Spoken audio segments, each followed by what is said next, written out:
All right, everybody, in the last video, we went over the concierge balcony that my wife and I stayed on the Celebrity Equinox, and we told you how wonderful it was. It was a fantastic balcony cabin, and now I'm going to be taking you through the highlights of the rest of the ship. However, I'm not going to be doing it alone. My name is Ben Laver. I'm a travel specialist, and so I assume you came to my channel for some professional travel content, and joining me today is going to be my wife who joined me on the honeymoon, Anna Laver. Hi guys, my name is Anna Laver. I am Ben's wife. We thought it would be interesting to not only get the opinion of a travel planner, but also just a regular person who likes to cruise. So I'm here to provide some helpful side commentary. Now, the first thing you see when you walk out of your cabin is the hallway. Now, the second thing you see when you walk out of your cabin is the elevator queue area. Now, the Celebrity Equinox has two queue areas, one in the front and one in the back. Anna and I spent most of our time in the aft elevator chute. Now, as a cruiser, you do tend to spend at least a decent chunk of time waiting and in the elevator going up and down the ship to go wherever you need to go. Celebrity really outdid themselves with this area when they refurbished the Equinox, as you can see in this photo I have for you. It's a nice glassy area with silver and wood tone and a lot of blue, really atoning to Celebrity's theming. And as you step into the elevator, you can see it's a beautiful glass elevator. The glass elevators are really beautiful, and you can look out through the cruise ship and you can see lots of plant lives and other people. And other people can see you.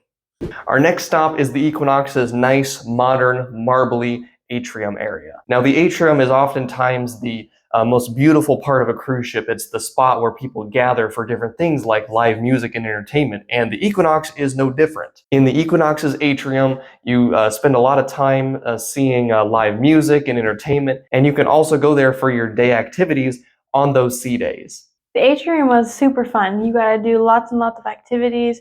One of them being archery. We did not win, but it was fun. Pretty much every cruise ship you visit has a buffet, and the Equinox has the Oceanview Cafe. The Oceanview Cafe is a very intuitive buffet with two sides to almost every food area, and they have pretty much anything you can imagine. I had to elbow a few people for those chocolate croissants, but they have anything you could crave, from fruit all the way down to ice cream. Yeah, I really liked going here. We basically went here every day for lunch, I think. It was really nice because they had a bunch of islands like in the middle. So you weren't just going to one side or the other, and with like 5,000 passengers, that can get really hectic. But with these islands, I feel like it was really dispersing the traffic, which made it a lot more smooth for you to get your food and then find a table. Now, for those of y'all who really like to eat, we're next talking about specialty dining. Now, there are a couple of specialty dining restaurants on the Equinox: the Murano, the Tuscan Grill, and Sushi on 5.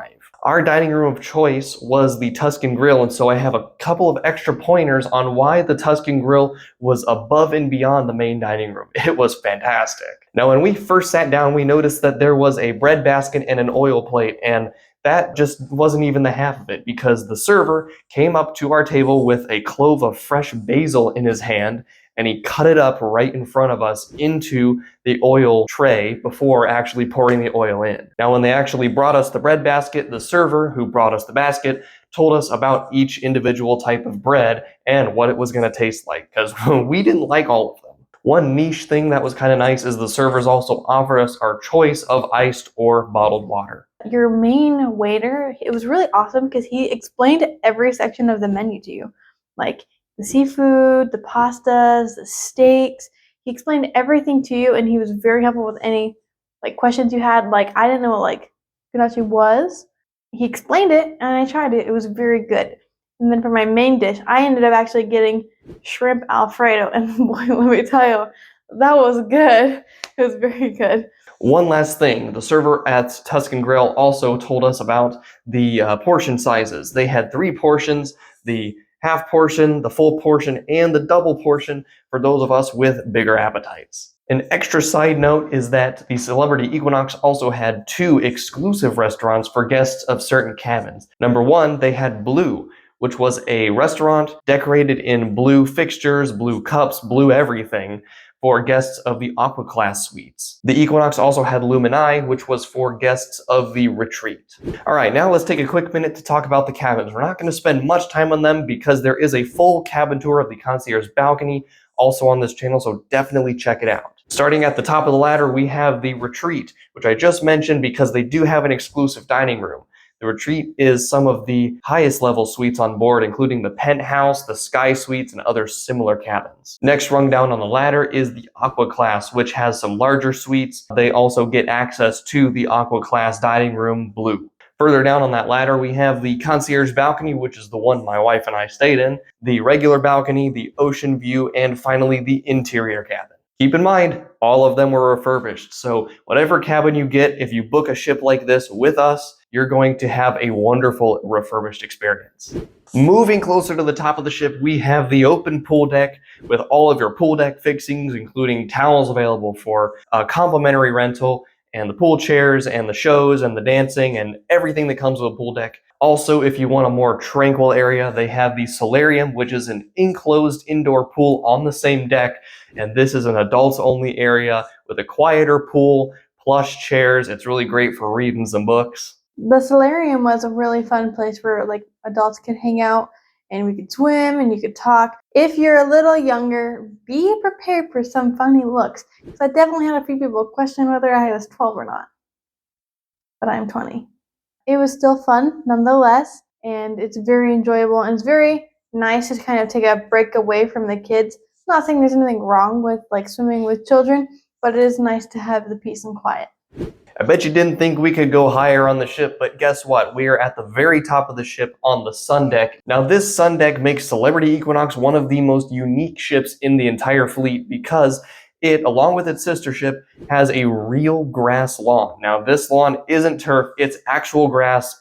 I don't really know, it felt the same, but it had a nice movie screen with some chairs and it had optional bocce ball. It was a really neat area. Now on the sun deck, I bet you didn't think it could get cooler than real grass on top of a cruise ship, but ever heard of a glass blowing studio on a cruise ship?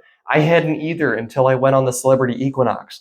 Celebrity Equinox has a Hollywood hot glass blowing studio on board where you can watch them make custom glass pieces, and you can book a studio session for yourself to make your own custom glass piece with their assistance.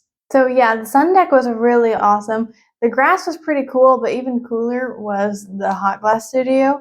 It was really hot though. I kind of felt bad for the workers, but watching them make everything, because there was like vases, bowls, turtles. I actually saw someone who had booked a studio session make the turtle, and it was really fascinating to watch. Last but not least, we have one of the neatest areas in the entire ship, the Sky Observation Lounge. Now this is at the forward end of the ship rather than aft where the glassblowing studio was. The Sky Observation Lounge is on the front end of the ship, so you can sit there and watch the waves go by or look at the port through the thick glass windows. It's really cool, but in the Sky Observation Lounge, there's lots of cushy chairs, there's a bar, and they hold a lot of events there like live music and trivia. Really one of the most relaxing parts of the ship besides our own balcony. Thank you so much for watching today's video on the rest of the ship, the highlights of the Celebrity Equinox, the ship that Anna and I chose for our honeymoon. Check out all the links in the description for various social media outlets and consider subscribing, as it will notify you the next time I produce a video with more excellent expert travel content. And it's not just expert because I cruise a lot, I am actually a travel agent. It's pretty cool. Anyway, tune in next time. I hope you have a fantastic day.